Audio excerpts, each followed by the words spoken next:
Hello everyone, welcome to lesson session academy. Friends, आज की इस वीडियो में हम लोग 6th क्लास की हिस्ट्री का chapter 3 from gathering to growing food का पार्ट 2 करेंगे।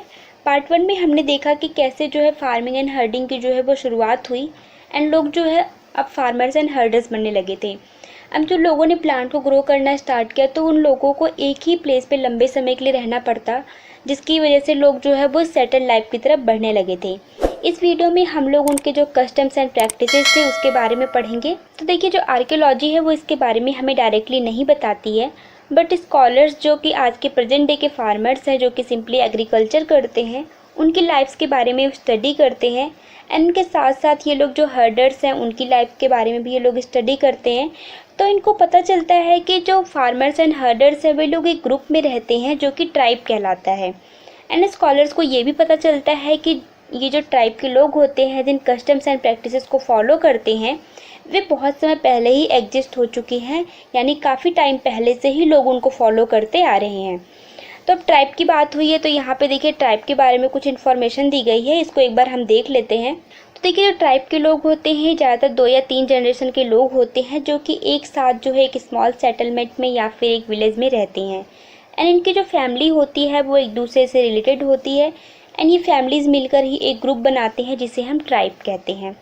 एंड अब बात करें इनको ऑक्यूपेशंस की तो ये लोग hunting, gathering, farming, herding and fishing जैसे ऑक्यूपेशंस को ये लोग फॉलो करते हैं। एंड यहाँ की जो वुमेन होती है वो मोस्टली एग्रीकल्चर वर्क करती है, जिसमें ग्राउंड को प्रिपेयर करना, बीज बोना एंड प्लांट्स की जो है देखभाल करना एंड ग्रेन को हार्वेस्ट करना, ये सब काम जो है वो करती हैं। एंड इनके जो बच्चे होते हैं वो प्लांट्स की देखभाल करते हैं, उनको बर्ड एंड एनिमल से बचाते भी हैं कि उनको खा ना सके। एंड जो वुमेन होती है वो thresh, husk and grind train करती हैं, यानी अनाज को कूटती पीसती हैं।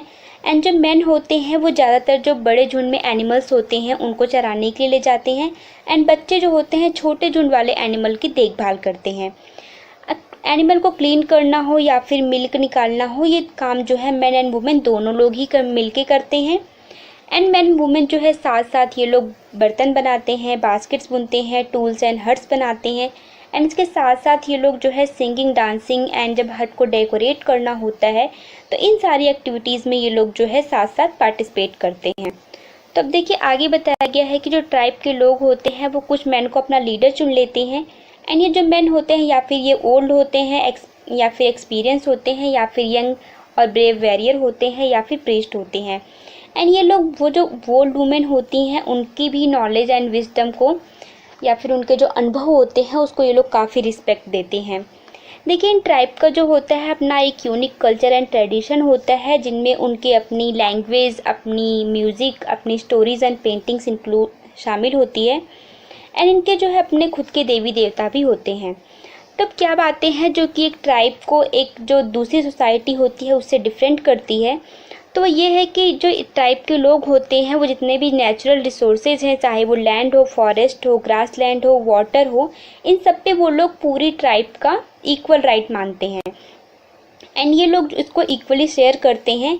ऐसा नहीं है कि कोई गरीब है तो वो उसको कम यूज़ करेगा या फिर कोई अमीर है तो वो ज़्यादा रिसोर्सेज को यूज़ करेगा।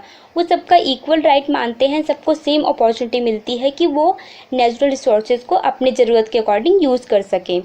इनके बीच में कोई भी डिफरेंस नहीं होता रिच एंड पुअर के बीच में। तो अब हम लोग मेहरगढ़ का एक क्लोजर लुक लेंगे एंड यहाँ पे जो लिविंग एंड डाइंग थी, यहाँ पे जो जीवन और मृत्यु थी उसके बारे में भी जानेंगे। देखिए, मोस्ट इंपॉर्टेंट टॉपिक है, यहाँ से एग्जाम में कई बार क्वेश्चंस आते हैं। तो मैप 2 में हमने मेहरगढ़ को लोकेट किया था एंड ये जो साइट है ये ईरान जाने वाले रास्ते में बोलन पास आता है, उसके नियर में एक फर्टाइल प्लेन है, वहाँ पर ये लोकेट है।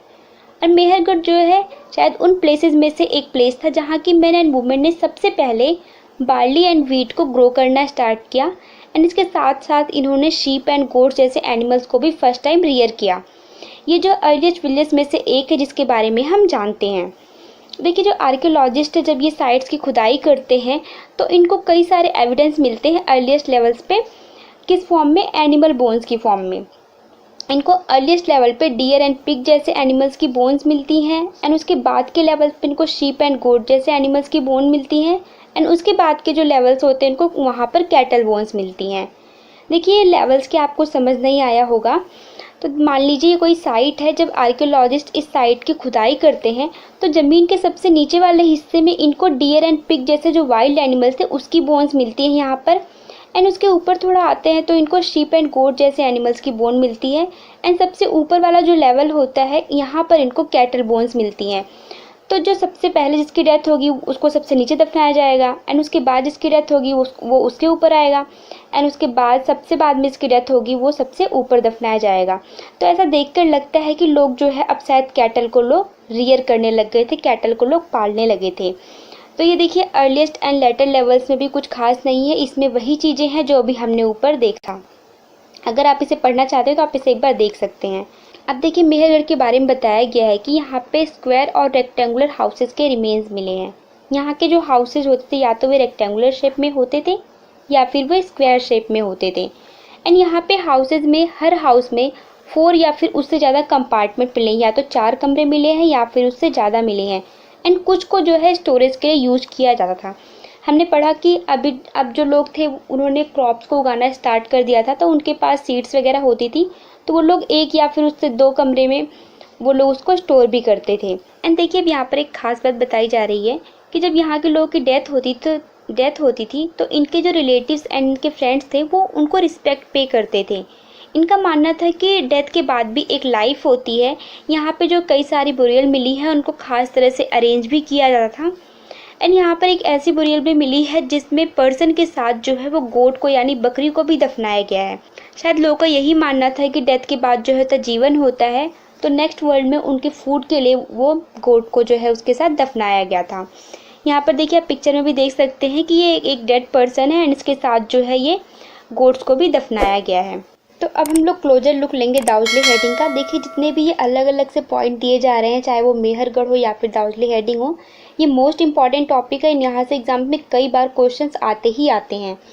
तो दाउजले हेडिंग को हमने मैप 2 में लोकेट किया था। एंड ये जो साइट है ये चाइना एंड म्यांमार जाने वाले रास्ते में ब्रह्मपुत्र वैली के पास में पड़ती है। एंड यहाँ पे स्टोन टूल्स मिले हैं जिसमें मोटर्स एंड पेस्टल्स भी इंक्लूड हैं, जो कि इंडिकेट करता है कि यहाँ के लोग जो है वो ग्रेन को ग्रो करते थे एंड फूड को प्रिपेयर करते थे, तभी तो उनको मोटर्स एंड पेस्टल की ज़रूरत पड़ती होगी।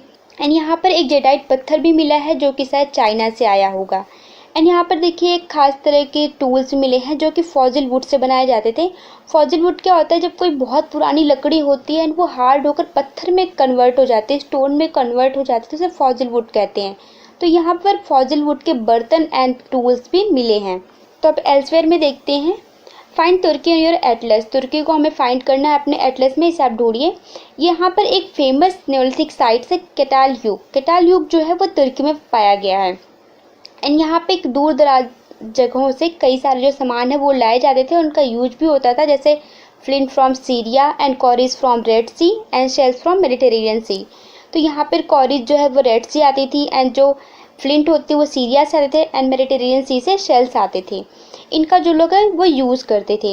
एंड यहाँ पे याद रखने वाली बात ये है कि अभी यहाँ पर कोई कार्ट नहीं था, यानी कोई गाड़ी वगैरह नहीं थी, चक्के वगैरह नहीं बने थे, तो लोग इन सामान को अपनी बैग पे या फिर जो कैटल होती थी उसके ऊपर लाद कर ही लोग एक जगह से दूसरी जगह ट्रैवल करते थे। तो यहाँ पर हमारा चैप्टर जो है वो कंप्लीट होता है। आइए हम फटाफट इसके क्वेश्चन आंसर को डिस्कस कर लेते हैं। देखिए फर्स्ट क्वेश्चन है, why do people who grow crops have to stay in the same place for a long time. जिन लोगों को क्रॉप्स को ग्रो करना होता उनको एक ही प्लेस पे लंबे समय के लिए क्यों रहना पड़ता। तो हमने ऊपर देखा था, तो हमने इस चैप्टर में पढ़ा कि जब लोगों ने क्रॉप्स को ग्रो करना स्टार्ट किया तो उनको फसलों की देखभाल के लिए, उनको वाटर देने के लिए, उनकी वीडिंग करने के लिए और उनको बर्ड एंड एनिमल से प्रोटेक्ट करने के लिए लोगों को एक ही प्लेस पे लंबे समय के लिए रहना पड़ता। और फसलें होती पकने में कुछ टाइम लगती हैं, कुछ को कई दिन लग सकते हैं, कुछ में महीने लगते हैं और कई फसलों को पकने में तो कई साल लग जाते हैं।